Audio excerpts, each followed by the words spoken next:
You ever notice how people act when money walks into the room? Eyes widen, smiles stretch, hands twitch. Suddenly, everyone's polite, everyone's interested, everyone's playing nice. Because deep down, we've been trained like circus animals to believe wealth is the ultimate prize. The finish line. The thing that finally makes life make sense. But what if I told you the real show doesn't start when the money arrives, it starts when it exposes what you really are underneath the costume? Funny thing about wealth, people think it starts in their pockets. That if they just land that deal, get that call, scratch that ticket, everything changes. But it doesn't work like that. No, real wealth doesn't arrive with trumpets and confetti. It creeps in. Subtle. Almost quiet. Not in your wallet, but in your head. That's the part they never tell you. The shift happens long before the money shows up. You start walking different, thinking different, breathing different, and suddenly reality starts bending around you like it knows something's coming. Most folks want to be rich, but they carry poverty in their bones. They dress it up in ambition, drown it in hustle, wrap it in vision boards and fake smiles. But the desperation, it leaks through. You can smell it. They don't believe they're worthy, not really. So even when the opportunity lands in front of them, they sabotage it. They choke. They shrink. Because the voice in their head still sounds like lack, like rejection, like not for you, and that voice is louder than any bank balance. See, the mind is the vault. If it's locked, it doesn't matter how many zeros you chase, they won't stick. Money will come and go like a one-night stand. No commitment, no foundation. Just a fleeting thrill followed by regret and confusion. You have to break into your own thinking first. Crack it open. Tear out the old wiring that says struggle is noble, that comfort is for other people, that you're lucky just to survive. That's the real heist, not stealing from the world, but reclaiming what you buried in yourself a long time ago. And it's not easy. Oh no. Because that old thinking, it fights back. It whispers when you try to sleep. It dresses up like logic. It says be realistic. It uses your friends' voices, your parents' warnings, even your own reflection. It tells you stories you've heard so many times you start meaning to start them. But they're not. They're just old scripts. Hand-me-down thoughts from people who never saw beyond the cage. You think they're yours, but they're not. They were given to you. And you've been reciting them like a mantra, while wondering why nothing changes. But when the shift happens, when that supernatural spark hits, it doesn't ask for permission. It just starts. Suddenly you're uncomfortable with complaining. You can't stand small talk. You lose taste for gossip. You outgrow rooms without saying a word. People think you're acting funny. You're not. You're just waking up. And once your mind gets a taste of abundance, scarcity starts to stink. You can't fake it anymore. You can't pretend you're okay living on crumbs when you've seen what the feast looks like. The strangest part, the world doesn't change right away. Still the same job, same bills, same noises. But you're not the same. You look at the same ceiling you've stared at for years and it feels different. Like something's watching. Like destiny's leaning in, waiting to see if you're gonna play small again or finally step into what's been waiting on you this whole time. That's the moment. That's the real arrival. Not when the money shows up, when the you that can handle it doesn't. That version of you. Oh, it doesn't chase. It attracts. Doesn't beg. It prepares. Doesn't scream. It listens. Because when your mind aligns with the truth that you were never meant to struggle forever, everything around you starts negotiating differently. Doors open without knocking. People call without knowing why. Resources find you like they were assigned. Not because you manipulated the system, but because you finally matched the frequency of the life that was trying to reach you all along. People think this is magic. It's not. It's clarity, it's remembering. It's removing the noise, the shame, the lies you called personality. It's realizing that the system was never rigged against you, it was waiting for you to outgrow who you pretended to be. That's the supernatural part, not the money, the metamorphosis. The death of the fake you and the rise of the one that knows it's already done. already won, already there. Everything else just has to catch up. You ever notice how people act broke even when they've got money? Not in their hands, but in their heads. That's the thing. They get a taste of abundance, and suddenly it's like they're holding a lit match in a room full of fireworks, scared, twitchy, ready to run. Because what they don't realize is that wealth doesn't fix what poverty created, it exposes it. All of it, the fear, the guilt, the lies they told themselves to survive. You hand a crown to someone who still thinks like a servant, and they'll melt under the weight of it. People scream, pray, beg for blessings. But when it shows up, when the supernatural wind starts blowing their way, they flinch. Because it's loud, it's real, it's uncontrollable. And it shines a big, fat spotlight on every crack they tried to hide under confidence and hashtags. You give someone access to power and they'll do one of two things: evolve or self-destruct. Because abundance is pressure, heavy, it demands you rise to match it. Not the fantasy version of you, but the real one. The part of you that doesn't quit at discomfort. The part of you that doesn't need applause to stay focused. They think lack is humbling. It's not. It's suffocating. It makes people shrink, play small, apologize for dreaming. You ever hear someone say, "I'm not in it for the money"? That's usually code for, "I'm scared of what money would reveal about me." Because once you've got it, there's nowhere to hide. Can't blame the system. Can't blame your boss. Can't blame bad luck. You've got to face the mirror. And that's where most people tap out, not because they don't want wealth, but because they're terrified of what it will demand. They confront. See, in the shadows of lack, you can pretend. You can play victim. You can wear struggle like a badge of honor. But the moment prosperity steps in, the mask starts slipping. The story falls apart. You're no longer just fighting to survive. Now you've got options. And that is terrifying for someone who's been told their whole life that they're only worthy when they're suffering. It's not the money that scares them. It's the freedom. Because freedom requires responsibility. And responsibility reveals everything you've been avoiding. And oh, how they avoid. They'll spend their new wealth on distractions, on noise, on validation, on anything but growth. Because growing means shedding. It means outgrowing rooms, roles, relationships. It means standing alone sometimes. And most people don't want to stand, they want to be carried. Even by the same burdens they say they want to break free from. So the supernatural blessing shows up and they treat it like a threat. Sabotage it. Mistrust it. Water it down. Because to truly receive it, they'd have to let go of everything that felt safe about staying small. Wealth is a mirror. Cruel, honest one. And when people finally get a glimpse of themselves in that reflection, the real self, not the filtered version, they either run or rise. Most run, they go back to familiar dysfunction. Back to the hustle that kept them feeling worthy. Back to earning every drop like they have to bleed for every breakthrough. Because grace is offensive. It says you didn't earn this. And for someone addicted to struggle, that's the worst insult of all. They don't want favor, they want fairness. But life isn't fair, it's aligned. And when wealth shows up, it doesn't check resumes. It checks readiness. You don't get to choose when the blessing arrives. But you do choose how it's handled. Whether it's welcomed or wasted, whether it upgrades you or unravels you. The supernatural doesn't knock, it kicks the door in.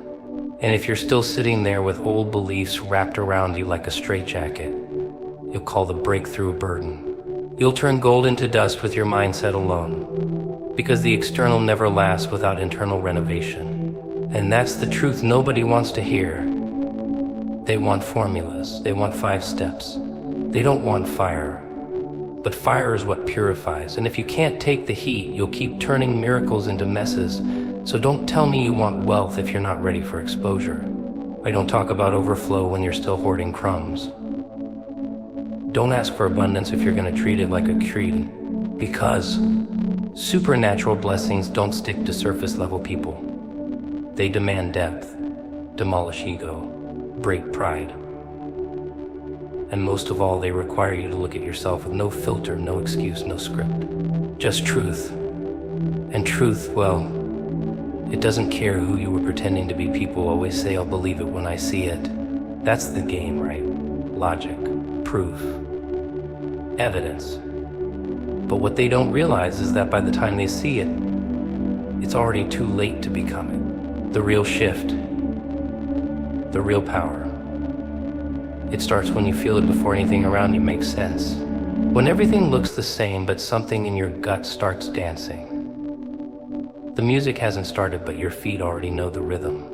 That's when you know the supernatural is close, breathing down your neck, grinning at how unprepared you are for what's coming. It's like this little flicker inside you. Irritating, isn't it? Like an itch in the back of your skull whispering, something's different. You check your account, still broke. You check your phone, still quiet. You check the mirror, still you. But you know. And that knowing starts to drive you a little mad.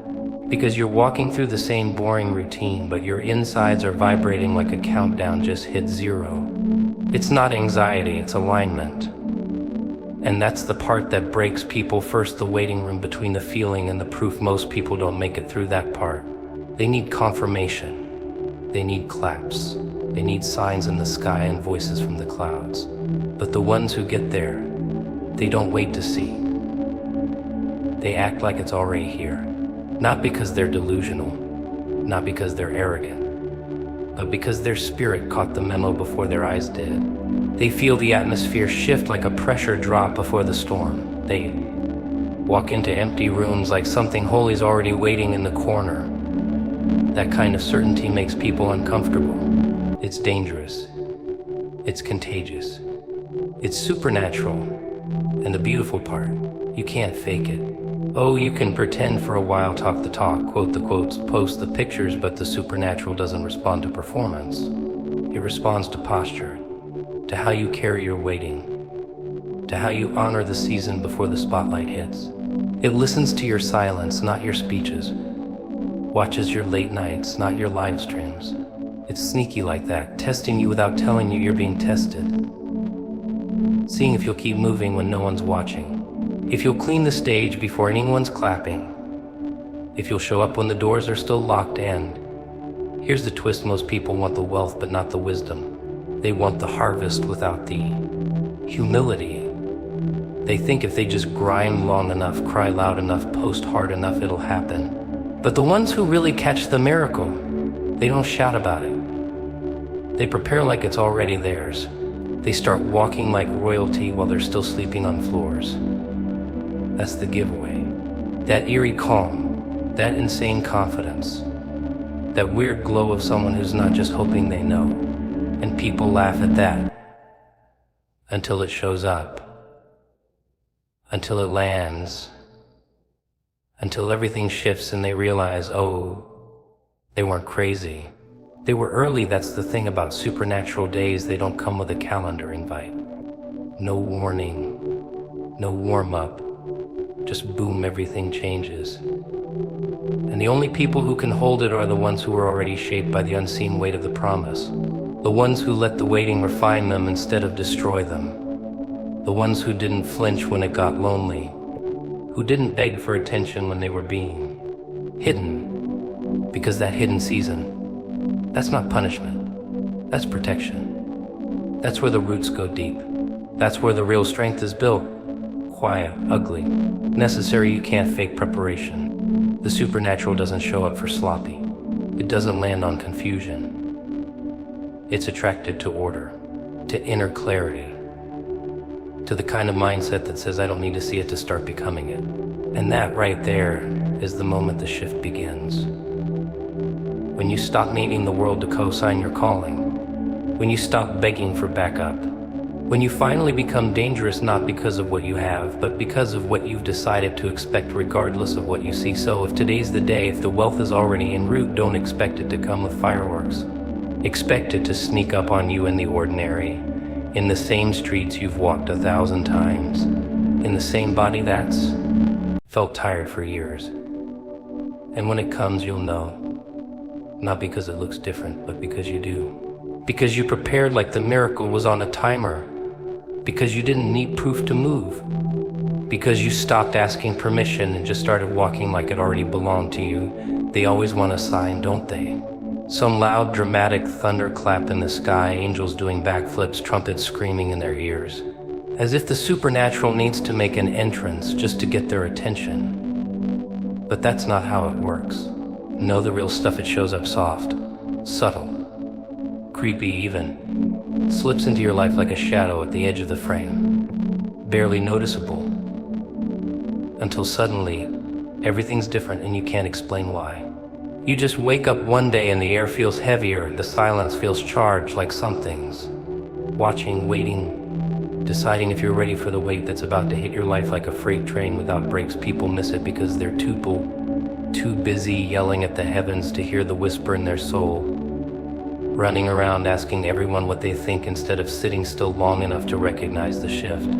It's not that the blessing wasn't coming, it was that they were too distracted to see it arrive. There it was, gift wrapped in chaos, disguised as inconvenience, looking nothing like what they ordered. And because it didn't match their fantasy, they rejected their future. That's the game, isn't it? We ask for the supernatural, but only want it if it comes dressed in comfort and control. But here's the truth. When the supernatural shows up, it doesn't knock. It invades. And it doesn't ask for your opinion, it tests your posture. See, most people think faith is some grand declaration, but real faith, it's in the pause. In the decision to not post, not react, not panic, to sit with your hands trembling, your heart racing, and still whisper, I know. That's power. That's the moment the supernatural leans in, eyes wide, thinking, this one might actually be ready. They always say timing is everything. But nobody really understands what that means until the moment shows up and they're standing there unprepared, half prepared. You can't drag yesterday's logic into today's miracle. It doesn't work like that. The supernatural isn't moved by memory. It's moved by movement, present movement. How you walk now. How you respond when everything's still uncertain. That's where the window opens. That's where the wealth leaks through. Not when you think you're ready, but most people, they get the call and freeze. Not because they're weak, but because they're addicted to preparation, perfection, overthinking. Let me just fix this one last thing, they say, while the door slams shut right behind them. Because miracles are messy, they don't wait for your schedule, they don't arrive during business hours. They crash through your life at the most inconvenient time, usually when you're exhausted, irritated, distracted. That's the point. To see if you can still recognize gold while you're knee-deep in mud, and let's be honest, most can't. They've been taught to only trust what's polished, what's popular, what's approved. So when the blessing comes hidden inside discomfort, they back away. This can't be it, they say. This feels too risky, too strange. But that's the exact indicator that you've hit something real, because the supernatural rarely makes sense at first. It stirs confusion. It offends your logic. It challenges your identity. It shows up not to comfort, but to confront. You ever wonder why some people catch it and others don't? Why some folks seem to glide into destiny while others grind themselves into dust? It's not luck, it's awareness. The ones who catch it really catch it. They've been tuned in for a while. They didn't wait for the explosion. They caught the echo. They trusted the flicker. They moved on the nudge. It didn't make sense, but it didn't need to. Because when something supernatural starts breathing on your life, the proof doesn't come first. The obedience does, but obedience is boring, isn't it? It's not flashy. No applause. No spotlight. Just quiet decisions when no one's looking. Just small yeses that don't feel significant until the moment they break everything open. That's how it works. The moment you think doesn't matter becomes the moment everything shifts. And you won't realize it until you're already in the middle of it, knee deep in the flood of favor you thought you missed, but it was waiting on you the whole time. Hidden in plain sight, disguised as ordinary, and by the time you finally realize what's happening, it's already here, the moment. the day, the shift. It didn't explode, it arrived like breath. And all those little nudges you ignored, they weren't noise.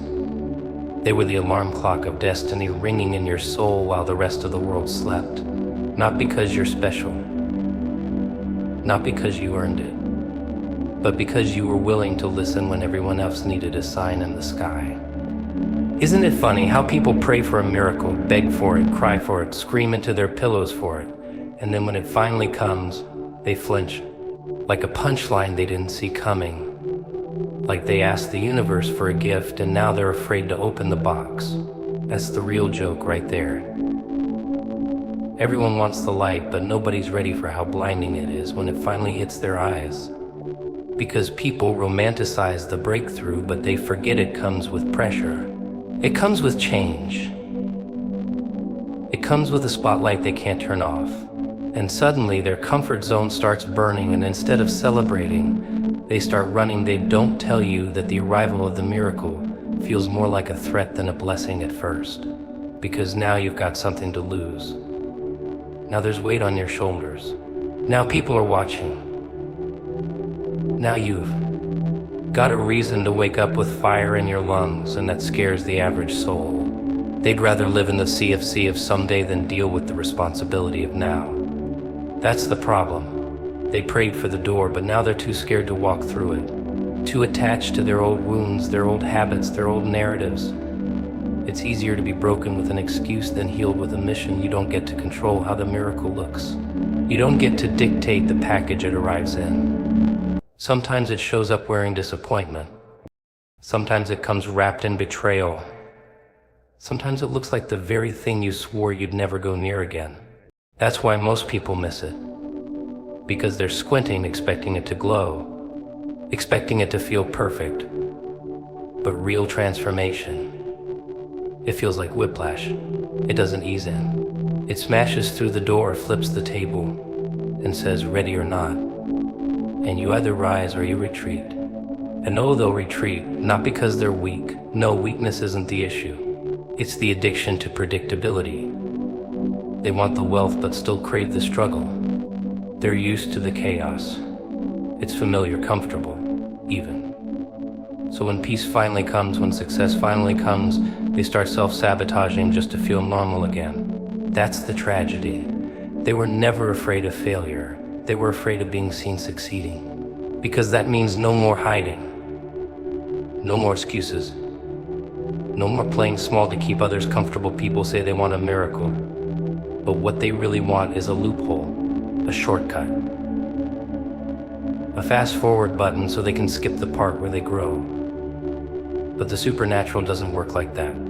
It's not Amazon Prime. You don't just click and wait for delivery. It moves on alignment, not demand. It responds to faith, not fear. And the moment it senses you're ready, not perfect, just ready, it shows up. Unapologetically, unpredictably. And it doesn't ask if now is a good time. It doesn't wait until your hair's done. Your hair's done. Clean. Your trauma's healed. It crashes into your timeline like lightning through stained glass, and suddenly you're standing in the middle of something you only dreamed about. And that's when the silence hits. Because deep down you know this is it. The moment. The shift. And you can't go back now. You can't unknow it. Can't pretend you didn't feel it. Can't act like life is still normal. The atmosphere changed, and now your excuses sound stupid even to yourself, and maybe that's the most terrifying part. Realizing you're out of reasons. You can't blame the world anymore. You can't keep playing victim when you're holding the key. And the key doesn't care how long it took you to notice it. It doesn't apologize for showing up late. It just opens the door and dares you to walk through it without trembling. Because trembling is fine. Trembling means you're alive. But hesitation, that's the killer. That's the slow poison. That's what keeps miracles locked in rooms you never had the courage to enter. This is what they don't tell you. That your miracle might feel like a mistake at first. That it might come with no instructions. That it might demand more of you than you thought you had left.